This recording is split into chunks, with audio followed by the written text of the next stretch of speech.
अस्सलाम वालेकुम dear students. अब हम क्वेश्चन 14.5 सॉल्व करेंगे। डेप्रिसिएशन वाला क्वेश्चन है ये।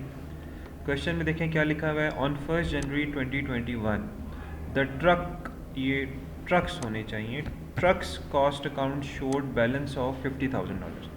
आपकी कंपनी के पास $50,000 के ट्रक्स हैं जी। On the same date the balance on provision for depreciation was $18,000। और इस डेट पे मतलब 1 जनवरी 2021 पे तो प्रोविजन फॉर डेप्रिसिएशन का जो बैलेंस ब्रॉट डाउन है वो $18,000। याद रखें प्रोविजन फॉर डेप्रिसिएशन को एक्यूमुलेटेड डेप्रिसिएशन भी कहते हैं। Depreciation is charge at 10% reducing balance method. Okay, तो जो यहाँ पे मेथड यूज़ हो रहा है वो रिड्यूसिंग बैलेंस मेथड यूज़ हो रहा है। इसका मतलब है कि हम ये जो 10% है ये कॉस्ट से नहीं मल्टीप्लाई करेंगे बल्कि एसेट की नेट बुक वैल्यू से मल्टीप्लाई करेंगे। और डेप्रिसिएशन जो है बेटा वो ईच मंथ ऑफ यूज़ की हमने कैलकुलेट करनी है। सो आपने अवेयर रहना है कि मंथ्स भी कैलकुलेट करने होते हैं। अच्छा जी, आपका फाइनेंशियल ईयर एंड होता है 31 दिसंबर पे, ठीक है। तो ईयर स्टार्ट हो रहा है 1 जनवरी 2021 को और एंड हो रहा है 31 दिसंबर 2021। अच्छा जी, अब ड्यूरिंग द ईयर क्या हुआ। During the year following transactions took place. One truck which had cost $10,000 and accumulated depreciation of 4,000। एक ऐसा ट्रक जो आपने कुछ साल पहले $10,000 का ख़रीदा था और वो $4,000 डेप्रिसिएट हो चुका था 31 दिसंबर 2020 तक। पिछले साल तक वो 4,000 डेप्रिसिएट हो चुका था, वो हमने बेच दिया है। वॉज सोल्ड ऑन 1 अक्टूबर 2021। इस डेट पे जी हमने ट्रक बेच दिया है। ओके, हम टॉपिक डेप्रिसिएशन का पढ़ रहे हैं। तो इट मीन्स कि जो 2021 का साल है उस साल में ये एसेट कितने मंथ्स देखें यूज़ हुआ होगा। तो आप 1 जनवरी से क्या काउंट करें। जनवरी, फरवरी, मार्च, अप्रैल, मई, जून, जुलाई, अगस्त, सितंबर, अक्टूबर। अक्टूबर का मंथ हम नहीं लेंगे क्योंकि ये 1 अक्टूबर है, तो हम सितंबर तक के ही मंथ्स काउंट करेंगे। तो बेटा ये 9 मंथ्स बनते हैं। तो आप यहाँ लिख लें कि जी यहाँ पे इसकी 9 मंथ्स की डेप्रिसिएशन जो है वो हमने कैलकुलेट करनी है, ठीक है। मैं इसको रेड कर देता हूँ। हाँ ठीक है। फिर ड्यूरिंग द ईयर एक और ट्रांजैक्शन हुई कि a new truck was purchased on 1 June 2021। Okay, आपने 1 जून 2021 को एक नया ट्रक खरीदा $8,000 का। ओके, तो बेटा ईयर एंड पे हम डेप्रिसिएशन कैलकुलेट करेंगे। तो अब आपने जून से दिसंबर तक के मंथ्स काउंट करने होंगे। तो जून, जुलाई, अगस्त, सितंबर, अक्टूबर, नवंबर, दिसंबर, 7 मंथ्स बनते हैं। तो ये जो नया ट्रक आपने ख़रीदा है इसकी आपने 7 मंथ्स की डेप्रिसिएशन कैलकुलेट करनी होगी। डन। तो अब अगर आप देखो तो आपके पास अब ये 3 ट्रक हो गए हैं जिनकी डेप्रिसिएशन आपने कैलकुलेट करनी है। एक वो ट्रक है जो पूरा साल आपके पास रहा, जो पहले भी आपके पास ही था। फिर एक ऐसा ट्रक जो ड्यूरिंग द ईयर आपने बेचा 9 मंथ्स यूज़ करके, उसकी 9 मंथ्स की डेप्रिसिएशन निकालेंगे। फिर एक ऐसा ट्रक है जो ड्यूरिंग द ईयर आपने न्यू ख़रीदा है, न्यू परचेज़ किया है, वो आपने सिर्फ 7 मंथ्स यूज़ किया था इस साल ईयर एंड तक, तो आप इसकी 7 मंथ्स की डेप्रिसिएशन लेंगे। चलिए बेटा डेप्रिसिएशन कैलकुलेट करते हैं। मैं इन लाइंस को रिमूव कर देता हूँ, आप बेशक इन लाइंस को इनके ऊपर ही लिखेंगे आप लोग। चलें बेटा। अच्छा, अब मैं यहाँ पे 3 ट्रक्स लिखता हूँ। एक आपके पास ओल्ड ट्रक्स हैं, फिर एक आपके पास बेटा न्यू ट्रक है, और फिर आपके पास एक वो ट्रक है जो आपने बेच दिया है। ओके, तो मैं इनको अलग-अलग इनकी डेप्रिसिएशन कैलकुलेट करूँगा क्योंकि हमने डेप्रिसिएशन मंथ्स के हिसाब से कैलकुलेट करनी होती है, उनकी जो नया ख़रीदा है जो बेचा है। ओल्ड ट्रक्स पे अगर आप आ जाएं तो ओल्ड ट्रक्स आपने कितने के ख़रीदे थे बेटा, $50,000 के ख़रीदे थे। तो मैं यहाँ लिखता हूँ $50,000, ये आपने ट्रक इतने का ख़रीदा था। ओके बेटा, और ये जो है वो ईयर के स्टार्ट तक कितने डेप्रिसिएट हो चुके थे, 18,000 के वो डेप्रिसिएट हो चुके थे। ठीक हो गया। जो नया ट्रक आपने ख़रीदा है बेटा वो कितने का ख़रीदा है, $8,000 का ख़रीदा है। ठीक हो गया जी।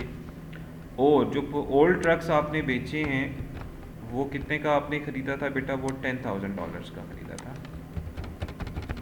ओके, अच्छा अब अगर आप देखो तो जो ओल्ड ट्रक्स हैं आपके पास वो $50,000 के थे साल के शुरू में, फिर during the year 9 months use किया आपने एक ट्रक और उसको बेच दिया, तो जो ट्रक आपने बेच दिया है ना उसे ओल्ड ट्रक्स में से माइनस कर। तो इफ़ वी सी कि हमारे पास जो ओल्ड ट्रक्स हैं वो $50,000 के थे, उसमें से हमने उन ट्रक्स की कॉस्ट माइनस कर देनी है जो हमने बेच दिया। तो $50,000 हमारे पास कॉस्ट थी, इसमें से 10,000 माइनस कर दें क्योंकि 10,000 वाली कॉस्ट वाले ट्रक हमने बेच दिए। सिमिलरली बेटा, जो प्रोविज़न फॉर डिप्रिसिएशन आपको स्टार्ट ऑफ द ईयर पे दी हुई है $18,000, इसमें से उस ट्रक की प्रोविज़न फॉर डिप्रिसिएशन लेस कर दें जो आपने बेच दिए हैं, तो बेटा इसमें से आप फिर 4,000 माइनस कर दें। ओके, तो बेटा अब जो डिफरेंस आएगा उसको हम मल्टीप्लाई करेंगे 10 से और डिवाइड करेंगे 100 से। क्यों? क्योंकि डेप्रिसिएशन की परसेंटेज है, देखिए 10% रिड्यूसिंग बैलेंस मेथड। तो ये वाला ब्रैकेट जब इस वाले ब्रैकेट में से माइनस होगा तो हमारे पास नेट बुक वैल्यू आएगी। फिर नेट बुक वैल्यू का बेटा हम 10% कैलकुलेट कर लेंगे, तो हमारे पास ये वैल्यू आ रही है 2600। ओके, अब नए ट्रक के ऊपर आ जाते हैं। जो नया ट्रक है आपने वो 1 जून 2021 को ख़रीदा है $8,000 का, तो ये $8,000 उस ट्रक की कॉस्ट है। अब आपको पता है कि ये पहला साल है ट्रक का, तो आज से पहले इसकी कोई डेप्रिसिएशन नहीं है, तो मैं -0 वैसे आपको समझाने के लिए लिख रहा हूँ कि कॉस्ट है इसकी 8,000 और प्रोविज़न फॉर डेप्रिसिएशन है 0, तो नेट बुक वैल्यू 8,000 ही आ जाएगी। Multiply by 10 divided by 100। But देखिए अब इसकी 7 मंथ्स की डेप्रिसिएशन हमने कैलकुलेट करनी है, तो फिर मैं इसको मल्टीप्लाई करूँगा 7 से और फिर डिवाइड करूँगा 12 पे, तो इसकी डेप्रिसिएशन अब देखिए हमारे पास क्या आती है जी, इसकी डेप्रिसिएशन 600 आ जाएगी। ओके, अब जो ट्रक आपने बेच दिए हैं, जो ट्रक आपने बेच दिए हैं उसकी डेप्रिसिएशन भी कैलकुलेट करनी है। जो ट्रक आपने बेचा है वो $10,000 का आपने ख़रीदा था, उसकी कॉस्ट 10,000 थी और वो 4,000 डेप्रिसिएट हो गया था। तो आप इसकी नेट बुक वैल्यू निकालने के लिए 10,000 में से 4,000 माइनस कर दें, जो आएगा बेटा उसके बाद उसको 10 डिवाइडेड बाई 100, ये डेप्रिसिएशन। 10,000 में से 4,000 मैंने लेस किया तो 6,000 नेट बुक वैल्यू आ गई। अब इसके साथ डेप्रिसिएशन की परसेंटेज मल्टीप्लाई करें, multiply by 10 divide by 100।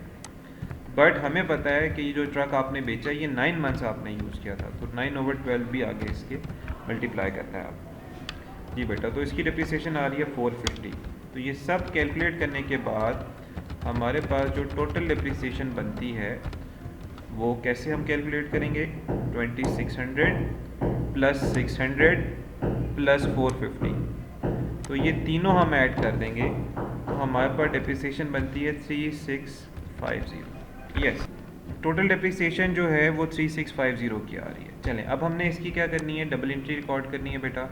Depreciation की एक ही डबल एंट्री होती है, वो चेंज नहीं होती। डेप्रिसिएशन जो है वो हमारे बिजनेस के लिए एक्सपेंस होता है, तो आप डेप्रिसिएशन एक्सपेंस अकाउंट को बेटा डेबिट करेंगे, ठीक है। कितनी अमाउंट से, 3650 से डेप्रिसिएशन अकाउंट डेबिट हो गया और आपको पता है कि प्रोविजन फॉर डेप्रिसिएशन क्रेडिट होगा।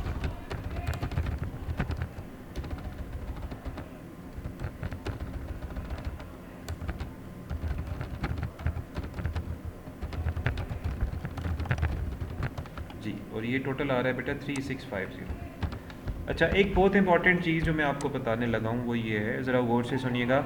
जब भी आपने प्रॉफिट और लॉस स्टेटमेंट मतलब इनकम स्टेटमेंट बनानी हो या स्टेटमेंट ऑफ फाइनेंशियल पोजीशन बनानी हो, तो जो क्वेश्चन आपको दिया जाता है उसमें डेप्रिसिएशन की एडजस्टमेंट होती है। डेप्रिसिएशन की जब भी आपने एडजस्टमेंट करनी हो तो आपने उसकी दो जगह एंट्रीज करनी होती है। एक जगह आपने डेप्रिसिएशन एज एक्सपेंस लेना है इनकम स्टेटमेंट में एक्सपेंसेस में, और बेटा जो आप एसओएफपी बनाएंगे उसमें जो प्रोविजन फॉर डेप्रिसिएशन क्वेश्चन में दी होगी, जैसे अब कोई भी दी हुई है, लेट से 10,000 दी हुई है क्वेश्चन में, तो इस साल जो आपने डेप्रिसिएशन कैलकुलेट की है उसको प्रोविजन में ऐड भी करना होता है। तो दो जगह आएगी, एक जगह इनकम स्टेटमेंट में एक्सपेंसेस में आ जाएगी 3650, और दूसरी जगह जब आप एसओएफपी बनाएंगे तो नॉन करेंट एसेट्स लेते वक्त जो भी बिल्डिंग है, मशीन है, उसकी प्रोविजन फॉर डेप्रिसिएशन में वो डेप्रिसिएशन ऐड करना जो इस साल आपने कैलकुलेट की है।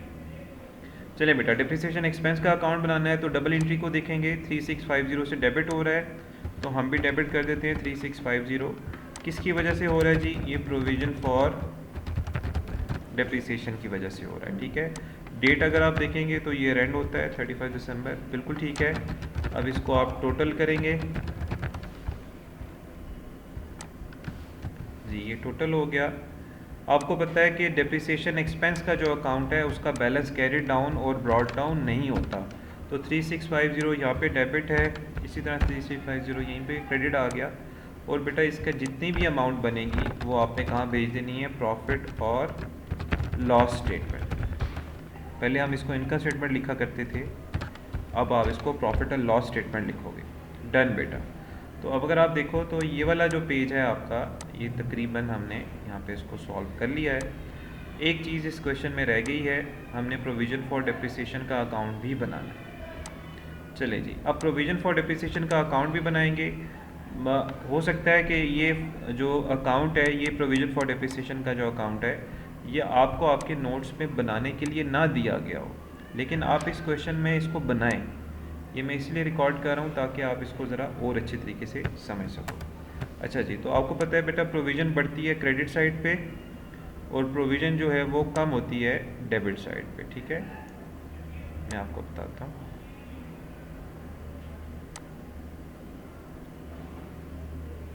ठीक हो गया जी,